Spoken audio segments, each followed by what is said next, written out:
was raining bombs. The most scary is the shaking of the ground. Tienes una sensación de pérdida de control. It's a shock.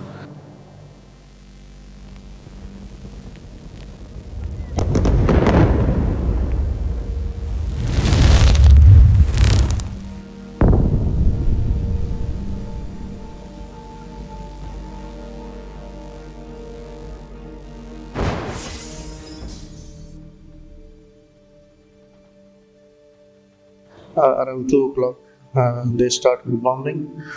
When the first bomb hit the X-ray waiting area, we woke up and directly ran through the corridor to reach the basement.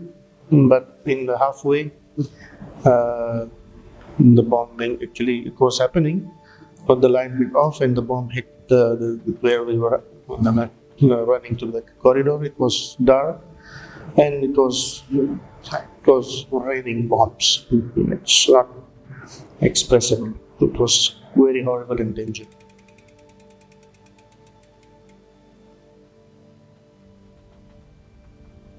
The attack on MSF's Kunduz hospital in northern Afghanistan took place on the 3rd of October in the very early hours of the morning, when US gunship sent over 211 shells onto the hospital and caused immense damage because there had been a lot of fighting between the government and opposition forces in the area in the weeks before the attack. So it was just full of patients and staff and caretakers and was just really busy at the time. 42 people lost their lives in that attack. Recuerdo, bueno, primero el shock, ¿no?, de cómo es posible que esto haya sucedido, ¿no?, y bueno, por el impacto tan terrible que tuvo. Fue el peor ataque que hemos sufrido en toda nuestra historia. Se nos acusó de que el hospital era una base talibán, de que estábamos curando al enemigo, incluso de actuar en autodefensa ante una hipotética amenaza proveniente del hospital, ¿no? Se arrasó un hospital a base de bombas y eso fue algo inaceptable, ¿no? Los ataques a la misión médica, lamentablemente, pues siempre han existido, ¿no? No es que vengamos de un momento en el que estábamos en una edad de oro, en que todo se respetaba, que la acción humanitaria se podía ejercer en seguridad, etcétera, ¿no? Ya se habían denunciado y condenado ataques previos, pero tras Kunduz sí se vio una mayor respuesta, incluyendo que varias plataformas iniciaran la recolección de datos de ataques contra la misión médica. Incluso el Consejo de Seguridad de las Naciones Unidas aprobó 7 meses después de Kunduz una resolución, la 2286, que condenaba los ataques a la misión médica y pedía su protección.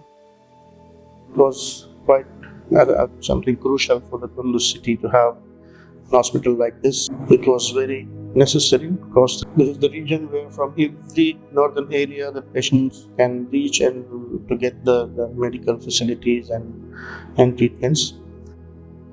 Sometimes it was quite surprising to us because the people were coming injured. We used to have patients from too far away. And most of our patients were from the attacks, military, and several people like from the city, and they were civilian. Also, sometimes we had a lot of casualties. And the criteria was the same: equal treatment for everyone.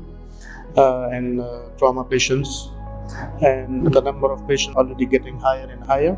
So in August 2015, we had 2,867 patients that month, which was the highest number of patients ever we had in MSF.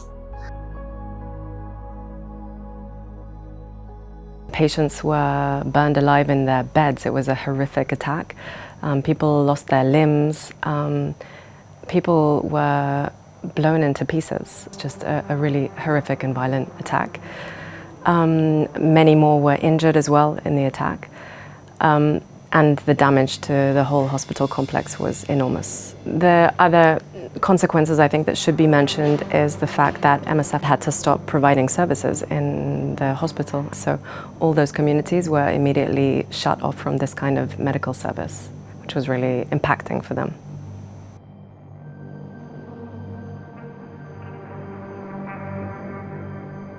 This was a tragic but avoidable accident caused primarily by human error. The U.S. forces directly involved in this incident did not know the targeted compound was the MSF Trauma Center.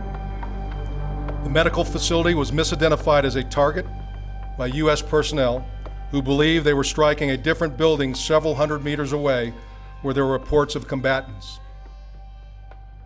It was a hospital that was very well indicated, it was shown with the MSF logo on the roof all over it, and it was communicated as well to the authorities where the hospital was and what its function was. And the attack lasted for about an hour, and MSF communicated to the authorities when the attack started, and it kept on going for an hour.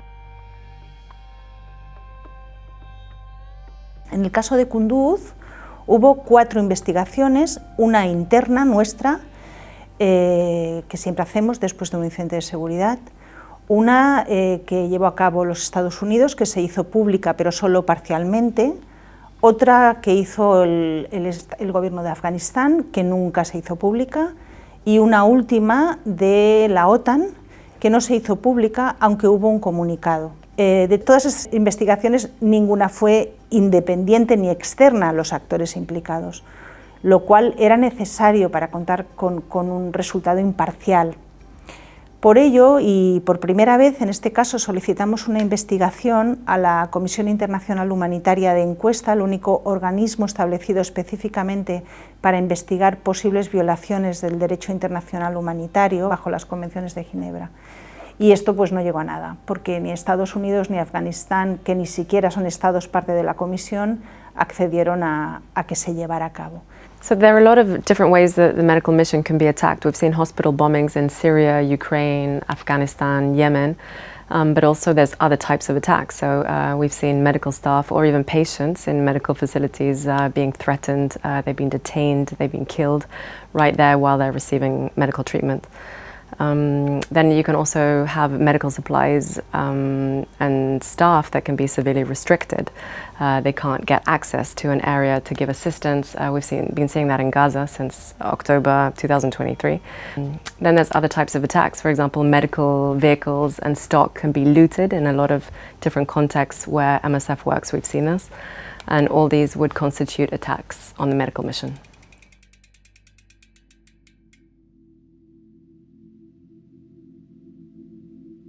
You will be judged not on your words today, but on your actions. Your work has only begun.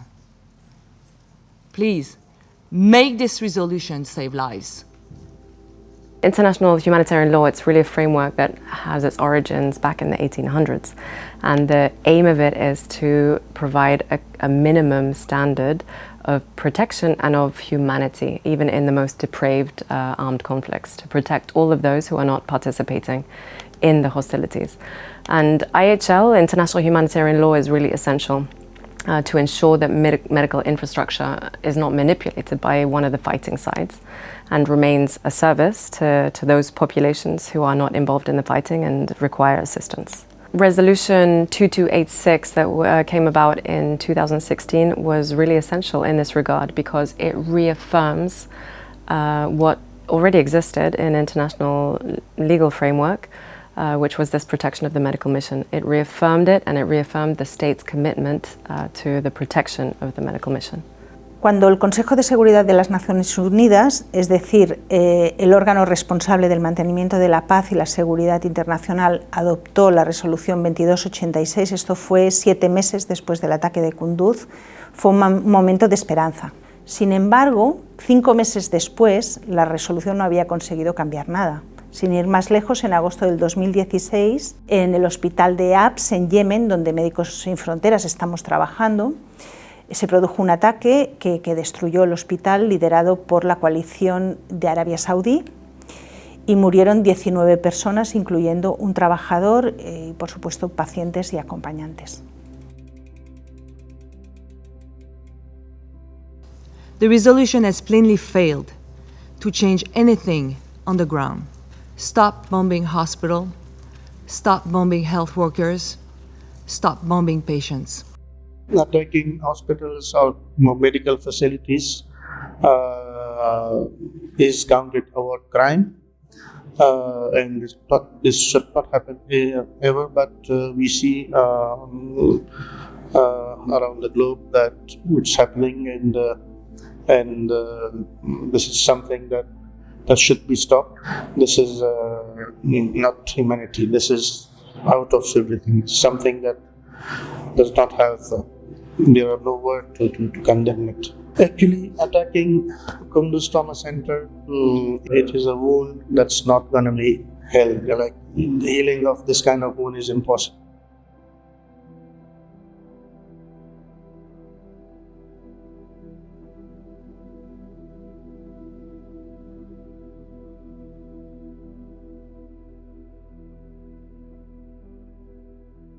Irnos significa dejar a miles, a veces a millones de personas sin atención médica. The soul of the people has been destroyed. فكنت أتمنى الموت ولا العيش الحمد لله. We've seen it over and over and over.